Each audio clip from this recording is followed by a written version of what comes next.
Hi friends అందరికీ. ఇప్పుడు నేను చేయబోయే రెసిపీ బేబీ ఫుడ్ క్యారెట్ ఆలు రైస్. పిల్లలైతే చాలా ఇష్టంగా తింటారు. మీరు కూడా ట్రై చేయండి మీ బేబీస్కి.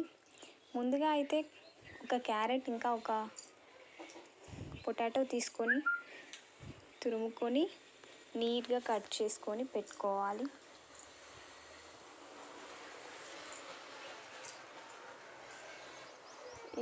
ఈ రెసిపీ అయితే పిల్లలకి చాలా హెల్దీ. పొటాటో అయితే చాలా మంచిది.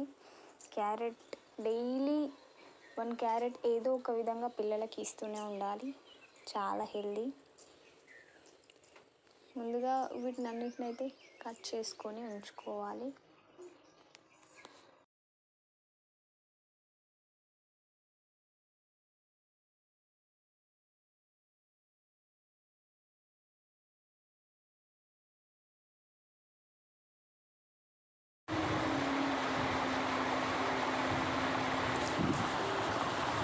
తర్వాత స్టవ్ పై ఒక గిన్నె పెట్టుకొని అందులో 1 టేబుల్ స్పూన్ ఆయిల్ వేసుకోవాలి.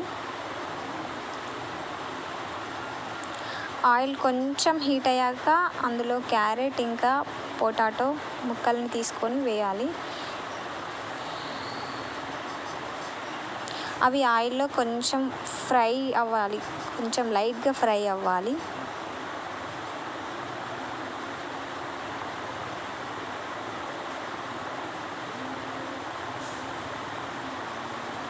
కొంచెం లైట్గా ఫ్రై అయితే టేస్ట్ అనేది బాగా వస్తుంది. పిల్లలు కూడా ఇష్టంగా తింటారు.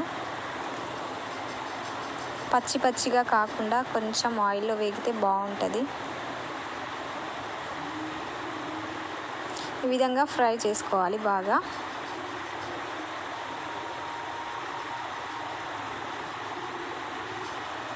మా పాప అయితే ఈ రెసిపీ చాలా ఫేవరెట్. తనకి 2-3 డేస్కి ఒకసారి ఈ రెసిపీ ఇస్తుంటాను, అది కూడా లంచ్ టైంలో.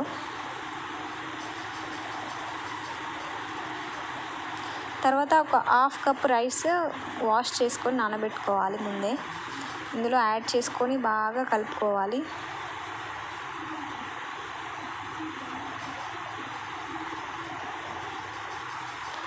బాగా కలుపుకొని తర్వాత ఒక 3 కప్స్ వాటర్ అనేది యాడ్ చేసుకోవాలి.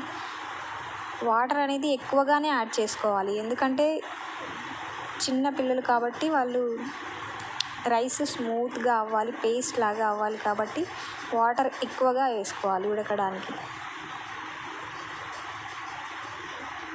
బాగా కలపాలి. కలిపిన తర్వాత ఇది బాయిల్ అవ్వాలి ఎక్కువగా. ఇందులో కావాలనుకుంటే ఒక 1/2 టీ స్పూన్ పసుపుని యాడ్ చేసుకోవాలి, కొంచెం కలర్ఫుల్గా ఉండడానికి, పిల్లలు అట్రాక్ట్ అవ్వడానికి.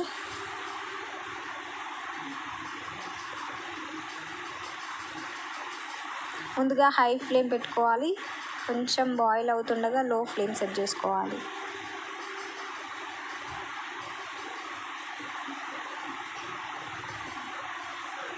బాగా ఉడికిన తర్వాత ఇదిగో ఇలా అవుతుంది. ఇలా మెత్తగా ఉడకాలి. తర్వాత దాన్ని స్మాష్ చేసుకోవాలి, మెత్తగా స్మాష్ చేసుకోవాలి. క్యారెట్ పొటాటో ఆల్రెడీ అందులోనే కలిసిపోతుంది, బట్ క్యారెట్ మాత్రం కొంచెం అలా ఉండిపోతుంది. బాగా పేస్ట్ లాగా అయ్యేలాగా ఇలా స్మాష్ చేసుకోవాలి. అంతే ఫ్రెండ్స్, ఎంతో టేస్టీగా ఎంతో హెల్దీ అయిన పొటాటో క్యారెట్ రైస్ రెడీ. పిల్లలకి చాలా హెల్దీ. మీరు కూడా పిల్లల డైట్లో యాడ్ చేయండి.